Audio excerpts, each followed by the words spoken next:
Io sono il fotografo Paolo Martoni. Quando mi sono posto di fronte al problema di fotografare le ville venete, avevo uno schema ben preciso in mente, poiché non conoscevo personalmente ancora quello che sarebbe stato il primo autore, cioè il professor Michelangelo Muraro. Tra l'altro ci siamo sfiorati, penso, perché io frequentavo la casa di Muraro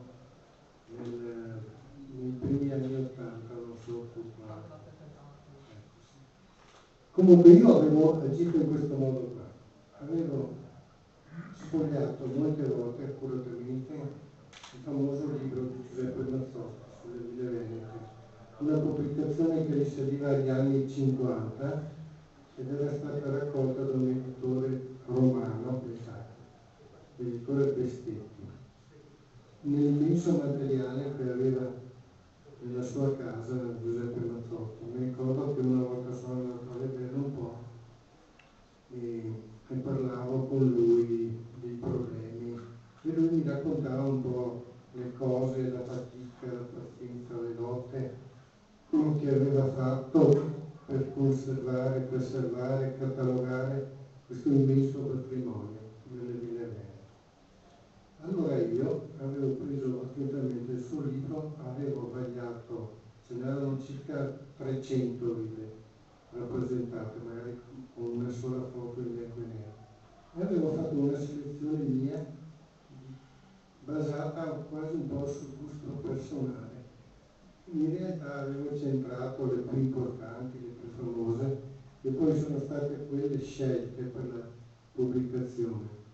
Quindi le ville venete rappresentate nel libro,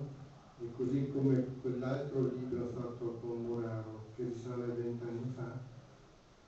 sono le ville più celebri, quelle meglio conservate. E questo privilegio di una migliore conservazione dipende dal fatto che erano belle e famose già da tanti secoli, si può dire tranquillamente. E allora quando poi ho parlato con lui mi ha indicato un itinerario dove c'era un prevalente interesse sulle ville del Vicentino, che lui aveva studiato molto bene, anche perché quella era la sua terra. Allora mi aveva insegnato a partire da una famosa pianta, la pianta di Venezia di Jacopo de Barbari, perché mi indicava su questa pianta disegnata in prospettiva molto bene dei tipi, dei prototipi delle ville venete, quelle che saranno state poi le ville venete, che inizialmente sono proprio case veneziane. Noi quando pensiamo alle ville venete pensiamo subito a Palladio e a Preti, a quelli dei grandi architetti, Scamozzi e via discorrendo, che però si sono tutti rifatti allo stile di Andrea Palladio, mentre in realtà inizialmente hanno l'aspetto di una casa veneziana trapiantata sulla pianura. E io sono stato a vedere queste ville, molte erano ridotte veramente in stati pietosi e indegne di essere fotografate dal mio punto di vista. Mi ricordo una volta che una questione con un editore di Muraro, perché c'era una villa, si chiamava Villa Repetta, che era uno schifo, scusate, era talmente maledotta, grigia, senza colore, senza niente, però ovviamente era importante nel discorso di Muraro, perché era una villa campione, diciamo così, della civiltà delle ville venete. Mi ricordo che però l'editore, quando gli mostrai le foto, io ero diventato matto per fare il mio meglio, ma se una cosa è scassata, è brutta, degradata, poi ti tocca fare uno sforzo di immaginazione per capire come doveva essere stato. Però era priva dell'eleganza che è venuta dopo con Palladio, eccetera. Comunque ho citato questa storia perché mentre l'Antonella parlava mi veniva in mente questo, mentre parlava proprio di quei veneziani che trasferirono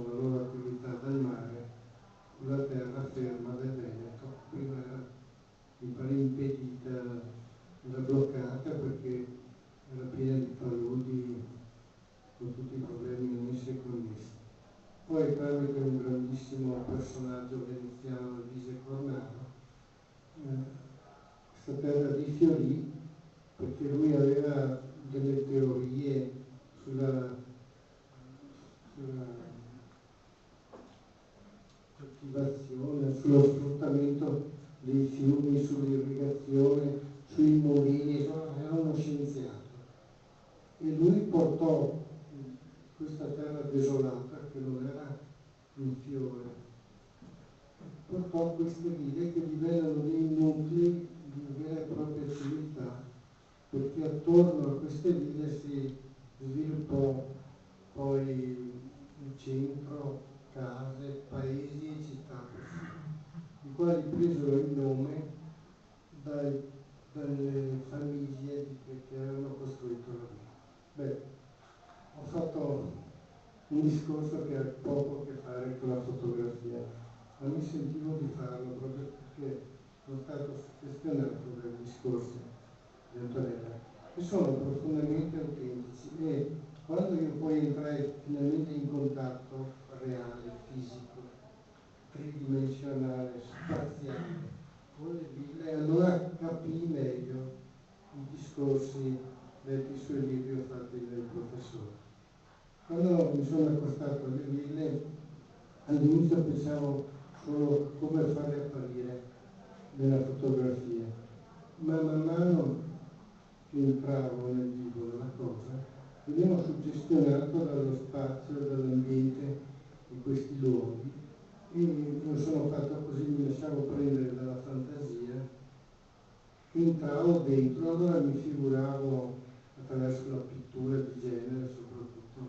come dovevano essere questi ambienti, questi giardini, queste statue, queste fontane. Una cosa incredibilmente bella se pensiamo che è stata fatta 4 secoli fa, 4-5 secoli fa. E questo mi ha permesso, questa suggestione, di toccare con mano, attraverso la fantasia, quello che era stata quella vita. Io quando mi avvicinavo, faccio un esempio, la villa di Caldogno del Vicentino, non so se la conoscete, ha un salone che è tutto affrescato con scene di vita di villa,